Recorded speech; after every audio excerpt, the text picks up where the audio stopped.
तो दोस्तों आज की इस वीडियो में हम लेकर आए हैं अंबर भाग 1 के गद्य खंड से, जो कि पाठ नंबर 6 है पंच परमेश्वर वाला, जिसे मुंशी प्रेमचंद ने लिखा है।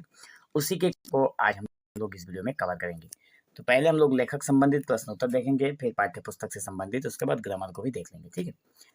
तो पहला प्रश्न है, मुंशी प्रेमचंद जी का जन्म कब और कहाँ हुआ था? तो मुंशी प्रेमचंद जी का जन्म उत्तर प्रदेश के वाराणसी जिले के लमही नामक गाँव में 31 जुलाई 1880 को हुआ था। मुंशी प्रेमचंद जी का असली नाम क्या था? तो मुंशी प्रेमचंद जी का असली नाम धनपत राय था। धनपत राय पहले किस नाम से लिखते थे? तो धनपत राय पहले नवाब राय के नाम से लिखते थे। मुंशी प्रेमचंद जी के जो पिता का क्या नाम था? तो पिता का नाम था अजायब राय। और प्रेमचंद का उर्दू में प्रकाशित पहले कहानी संग्रह का नाम क्या है? तो प्रेमचंद का उर्दू में प्रकाशित पहले कहानी संग्रह का नाम है सोजे वतन। छठा नंबर प्रश्न है, मुंशी प्रेमचंद जी के पिता क्या करते थे? तो मुंशी प्रेमचंद जी के पिता डाक खाने में किरानी थे। सातवां नंबर प्रश्न है, मुंशी प्रेमचंद जी ने अपने जीवन काल में किन किन पदों पर कार्य किया?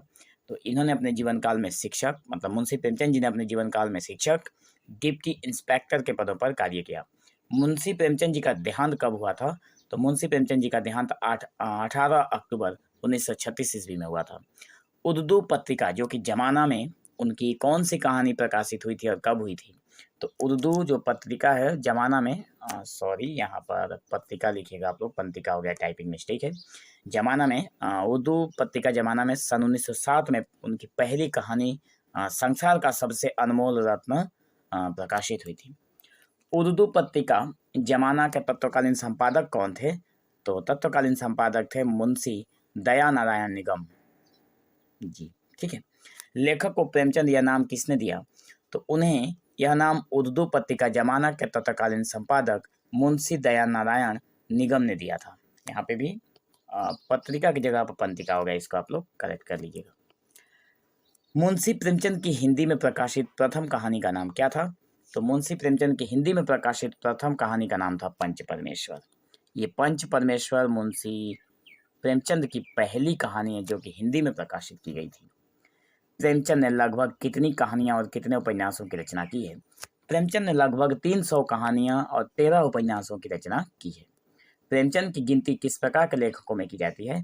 तो प्रेमचंद की जो गिनती है संसार के महान लेखकों में की जाती है। मुंशी प्रेमचंद जी को हिंदी साहित्य जगत में किन किन उपाधियों से विभूषित किया गया है?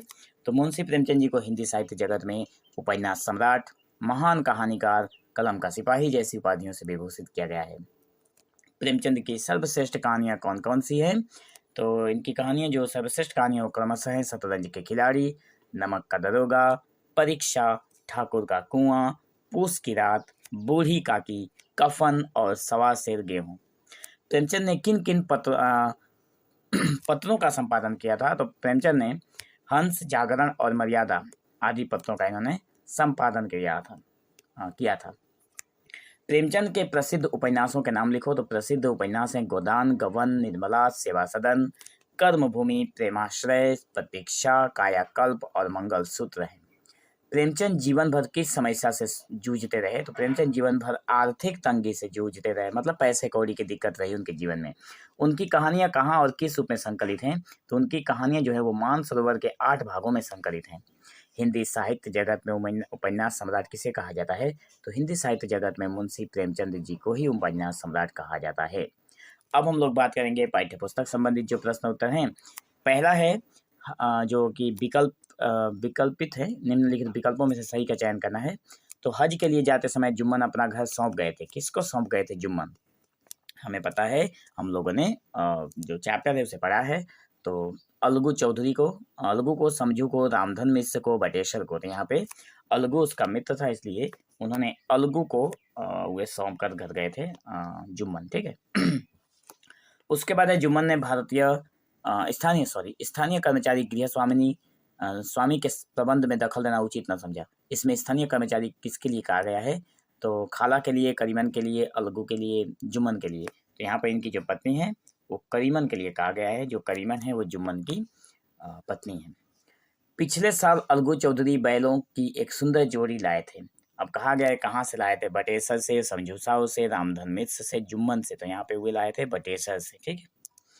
अच्छा, समझू साहू ने अपनी ओर से किसे पंच चुना था? तो समझू साहू ने अपनी ओर से अलगू चौधरी को, रामधन मिश्र को, जुम्मन शेख को, झगड़ू साहू को।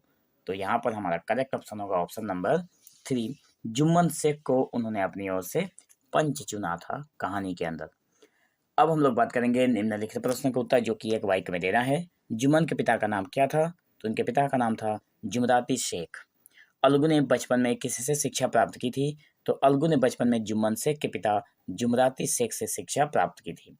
विद्या पढ़ने से नहीं आती, जो कुछ होता है गुरु के आशीर्वाद से होता है। यह किसका कथन है? यह कथन पुराने विचार वालों अलगू के पिता का ये कथन है कि जो विद्या है वो पढ़ाई करने से नहीं आती है, बल्कि गुरु जी की सेवा करने से आती है, या फिर गुरु के आशीर्वाद से होता है आती है।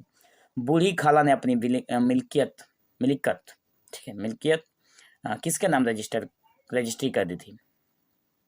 तो बूढ़ी खाला ने अपनी मिल्कियत जुम्मन शेख के नाम रजिस्ट्री कर दी थी। मिल्कियत का मतलब हो गया पूरी प्रॉपर्टी। ठीक है। अपने प्रिय बैल के मर जाने पर अलगू को किस पर संदेह हुआ? तो अपने प्रिय के जो बैल था उसके मर जाने पर अलगू को जुम्मन शेख पर संदेह हुआ था। अकेले बैल को अलगू ने किसके हाथ बेच दिया? तो अकेले बैल को अलगू ने समझू साहू के हाथ बेच दिया था। समझू के लिए उचित है कि बैल का पूरा दाम दे, यह फैसला किसने सुनाया था? यह फैसला पंच बनने के बाद जुम्मन शेख ने सुनाया था। अब हम लोग बात कर लेते हैं निम्नलिखित प्रश्नों का संक्षिप्त उत्तर, जिसमें अलगू चौधरी और जुम्मन शेख में कैसी दोस्ती थी? तो अलगू चौधरी और जुम्मन शेख में गाढ़ी दोस्ती थी।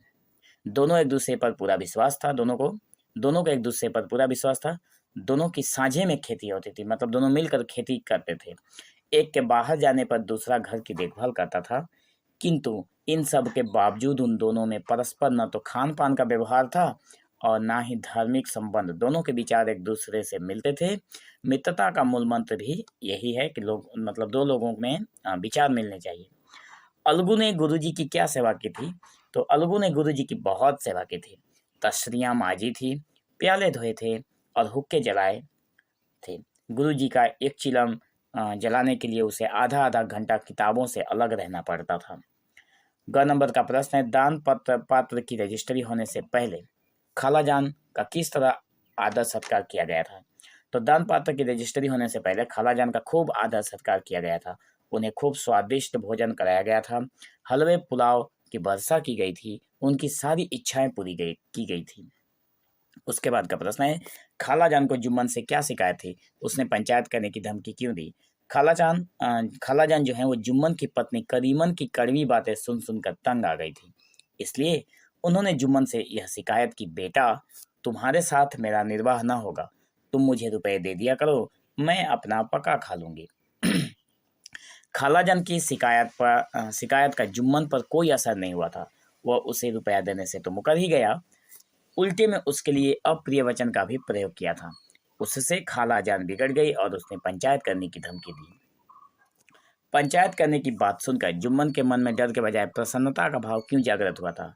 तो जुम्मन शेख जो था एक प्रभावशाली आदमी था। अपने तथा आसपास के गांव में उसका दबदबा था। कुछ लोग उसके उपकारों तले दबे हुए थे और कुछ लोग उससे डरते थे।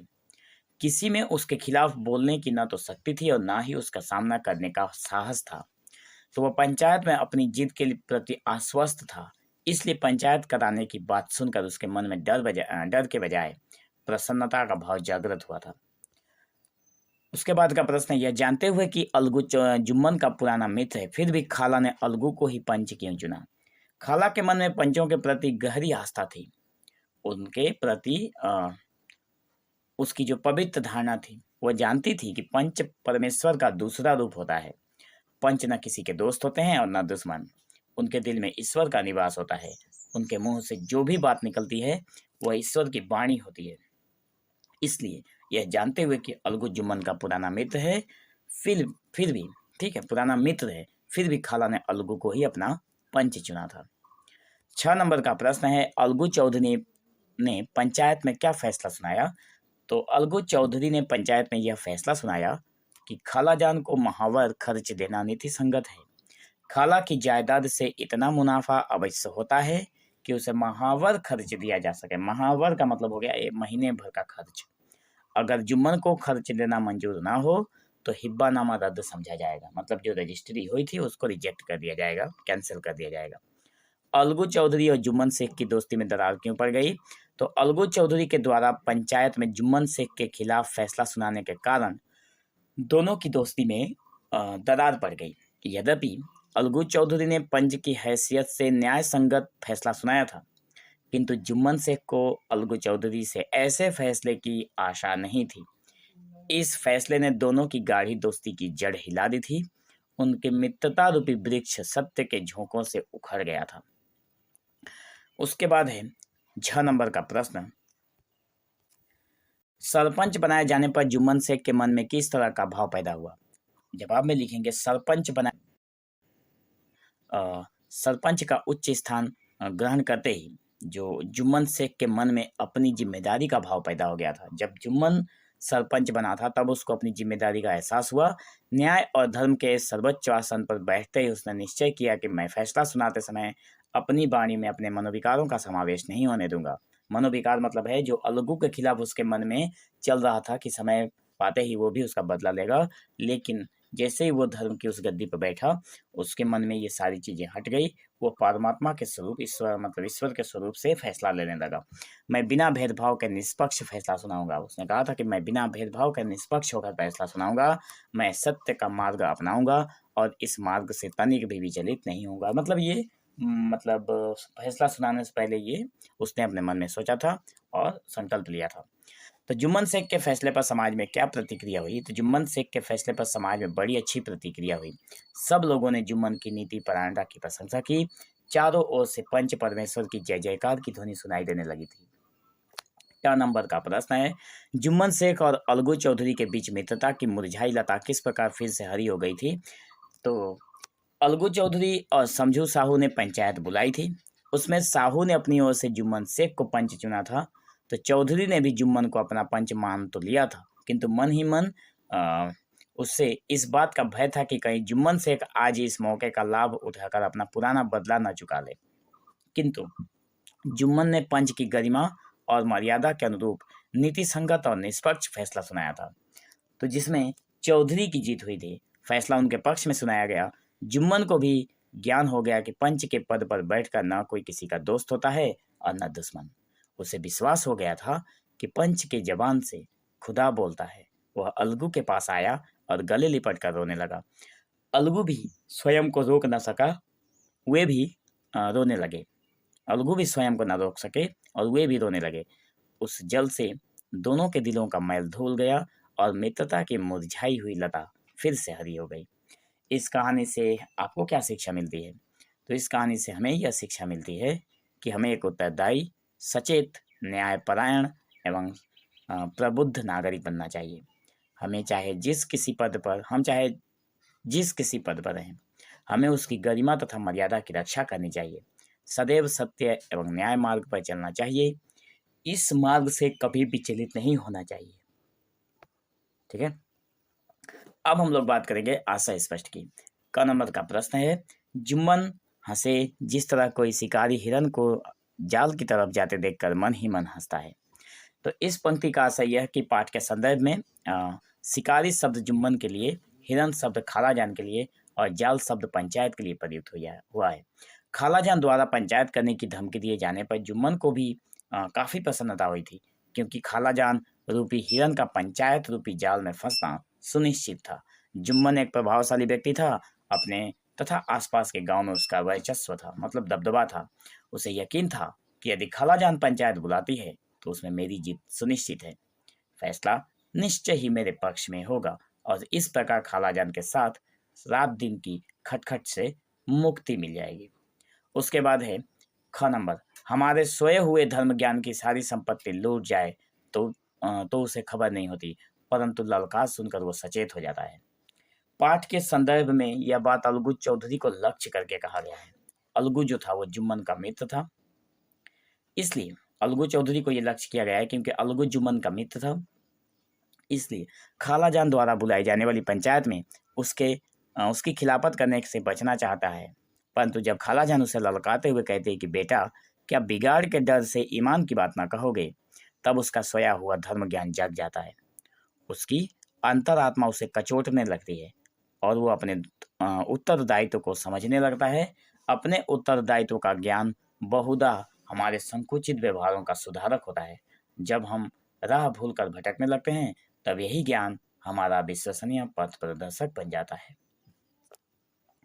आगे की एक पंक्ति है जिसका आशय स्पष्ट करना है, पंच न किसी के दोस्त होते हैं न किसी के दुश्मन। तो इस पंक्ति का आशय यह है कि समाज में पंचों को परमेश्वर के रूप में माना जाता है। परमेश्वर मतलब भगवान ईश्वर। पंच का आसन न्याय और धर्म का सर्वोच्च आसन होता है। इस आसन पर बैठकर वे जो वचन बोलते हैं वे ईश्वर के वचन होते हैं। वे बिना किसी भेदभाव के, बिना पक्षपात के अपना फैसला सुनाते हैं। उस समय उनका ना कोई दोस्त होता है और ना कोई दुश्मन। प्रस्तुत कहानी में अलगू चौधरी और जुम्मन शेख में गाढ़ी दोस्ती है और समयानुसार दोनों को पंच के गरिमा में उच्च आसन पर बैठने का अवसर मिलता है। मतलब एक बार अलगू बैठता है और एक बार जुम्मन। पहली पंचायत में अलगू चौधरी जुम्मन शेख के विरुद्ध फैसला सुनाते हैं। इससे क्या होता है, इससे दोनों की दोस्ती में दरार पड़ जाती है। वहीं दूसरी पंचायत में जुम्मन शेख जो है वो दुश्मन बने हुए अपने पुराने मित्र अलगू चौधरी के पक्ष में फैसला सुनाते हैं। उनके फैसले की सब लोग प्रशंसा करते हैं। उनकी मुरझाई हुई दोस्ती फिर से जग जाती है। पंच के आसन पर बैठकर दोनों को पंच के दायित्व का ज्ञान हो जाता है। उन्हें ज्ञात हो जाता है कि पंच न किसी के दोस्त होते हैं और न ही दुश्मन होते हैं। भाषा एवं व्याकरण की अगर बात करें तो निम्नलिखित पुल्लिंग शब्दों में उचित प्रत्यय लगाकर स्त्रीलिंग शब्द बनाइए। जैसे चौधरी का होगा, चौधरी प्रत्यय लगाना है, उचित प्रत्यय क्या होगा, तो चौधरी में अगर हम लोग शब्द लगाएंगे तो लगाएंगे आइन। तो चौधरी प्लस आइन इजिकल टू चौधराइन। मतलब जेठ प्लस आनी समान जेठानी, देवर जुग आनी समान देवरानी, धोबी जुग इन समान धोबिन, बंदर जुग इया समान बंदरिया, प्रिय जुग आ समान प्रिया, देव जुग ई समान देवी, महाशय जुग आ महाशया, गायक जुग ई का गायिका, शिक्षक जुग ई का समान शिक्षिका। ठीक है, इसमें हम लोग स्त्रीलिंग शब्द बनाएंगे। कहा गया है स्त्रीलिंग शब्द बनाइए। निम्नलिखित वाक्यों को कर्मवाच्य और भाववाच्य में बदलिए। जैसे अलगू ने गुरु जी की खूब सेवा की। अब इसको एक बार कर्मवाच्य में तब्दील करेंगे और दूसरे बार भाववाच्य में। एक ही लाइन को दो बार करना है। तो अलगू के द्वारा गुरु जी की खूब सेवा की गई, ये हो गया कर्मवाच्य। भाववाच्य हो गया अलगू से गुरु जी की खूब सेवा नहीं की गई, ये हो गया भाववाच्य। खाला ने पंचायत करने की धमकी दी। खाला के द्वारा पंचायत करने की धमकी दी गई, कर्मवाच्य।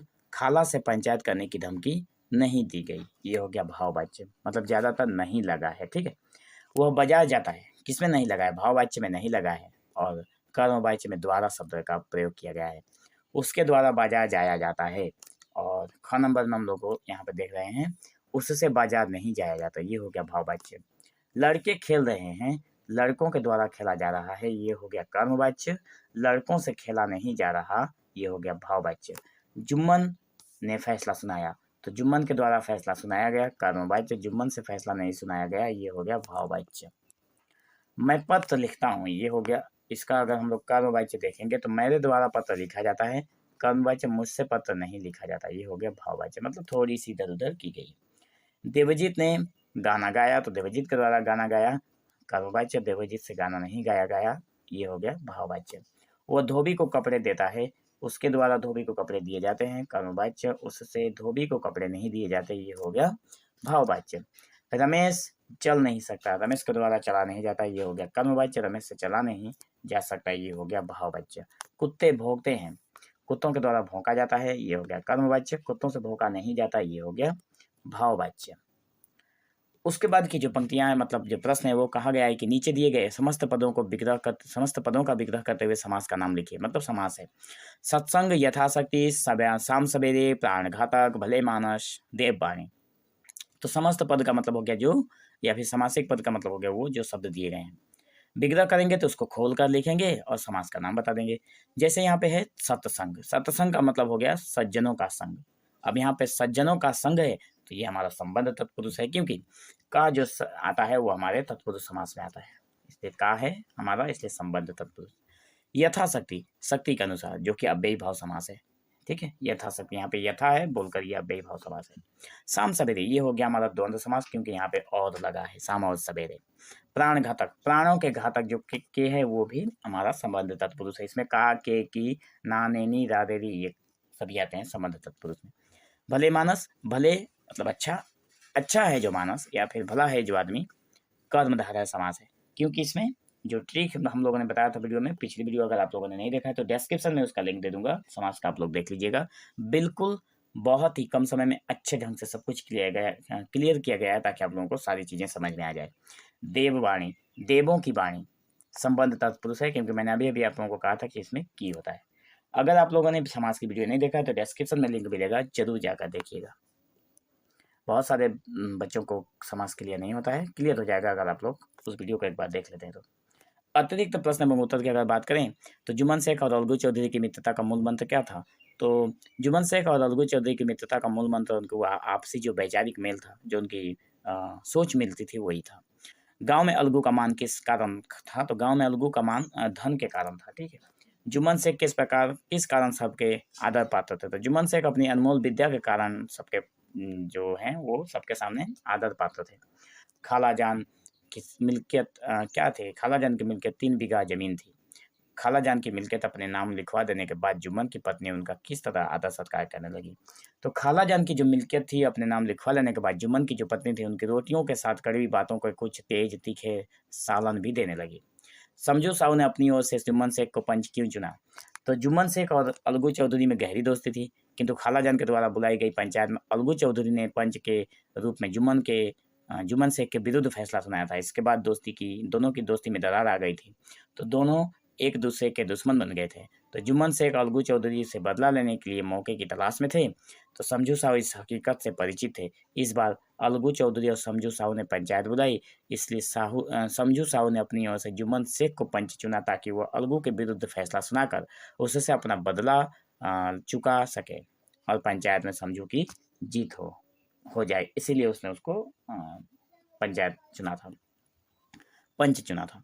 साहू ने अलगू से कितने रुपए में बैल खरीदा था? तो साहू ने अलगू से 150 रुपए में बैल खरीदा था। बैल के दाम मांगने पर साहू और साहूआइन अलगू से कैसा व्यवहार करते थे? तो बैल के दाम मांगने पर साहू और साहूआइन दोनों झल्लाए हुए कुत्तों की तरह अलगू पर टूट पड़ते थे, उसे खरी खोटी सुनाते थे, मुर्दा बैल देने की बात कहकर अलगू पर धोखेबाजी का इल्जाम लगाते थे। कहते थे सत्यानाशी बैल दे दिया, हमारी आंखों में धूल झोंक दी, मूर्ख समझकर हमें ठग लिया। एक बार तो हाथापाई की नौबत भी आ गई थी, किंतु लोगों ने समझा बुझाकर दोनों पक्ष को शांत किया था। समझू साहू को रास्ते में क्यों रात गुजारनी पड़ी? एक दिन समझू साहू मंडी से नमक तथा तेल लाद कर अपनी इक्का गाड़ी से घर लौट रहे थे। इसके पहले वे उसी दिन 3 खेपे कर चुके थे, मतलब 3 बार वो काम कर चुके थे, चौथी बार लगे थे, चौथे टिप में लगे थे। ठीक है। उनका कमजोर बैल थक चुका था, उसके पैर नहीं उठते थे। उसने बहुत प्रयास किया, किंतु कुछ देर चलने के बाद उसकी शक्ति ने जवाब दे दिया। वह धरती पर गिर पड़ा और फिर उठ नहीं पाया। सूरज ढल चुका था। देहात का जो रास्ता होता है, मतलब गांव गलियों का जो रास्ता होता है, संध्या समय कोई नहीं होता है, इसलिए संध्या होते ही लोगों का आना जाना बंद हो गया था। आसपास कोई गांव भी दिखाई नहीं दे रहा था। गाड़ी पर नमक के कई बोरे थे। साहू गाड़ी को छोड़कर जा भी नहीं सकते थे, इसलिए लाचार साहू को रास्ते में ही अपनी गाड़ी पर रात बितानी या फिर गुजारनी पड़ी थी। साहू के साथ रात में कौन सी घटना घटी? बीच रास्ते में बैल के मर जाने से लाचार एवं बेबस साहू रास्ते में अपनी गाड़ी पर लेटे हुए थे। गाड़ी पर नमक के बोरे और तेल से कनस्तर लदे हुए थे। उनके पास 200-250 नगद रुपए भी थे, इसलिए चोरी के डर से उन्होंने जाग कर ही पूरी रात गुजारने का निश्चय किया। हुक्का चिलम पीकर आधी रात गुजार ली, किंतु आधी रात के बाद दिन भर के थके हुए समझू साहू को नींद आ गई। सुबह नींद टूटते ही उनके होश उड़ गए। उनकी पैसों वाली थैली गायब थी। गाड़ी से कई कनस्तर तेल भी नदारद थे। बेचारे समझू साहू सिर पटक कर रह गए। मतलब अब रात को चोरी हो गया था, उनको भी पता नहीं चला किसने चोरी किया था। ठीक है। तो ये रहा कुछ एक्स्ट्रा क्वेश्चन आंसर। अगर हम लोग नेक्स्ट वीडियो में अगर बात करेंगे तो आप लोगों के सिलेबस के अकॉर्डिंग सारी चीज़ों को कवर मतलब जो क्वेश्चन आंसर है उसको कवर कर दिया जाएगा। आप लोग प्ले लिस्ट को जरूर फॉलो करिए और मेक श्योर चैनल को सब्सक्राइब करके जरूर रखिए, ताकि आने वाले वीडियो की लेटेस्ट अपडेट आप लोगों तक जरूर मिले। तो आज की वीडियो में बस इतना ही, मिलेंगे हम लोग एक नए वीडियो में, तब तक के लिए धन्यवाद।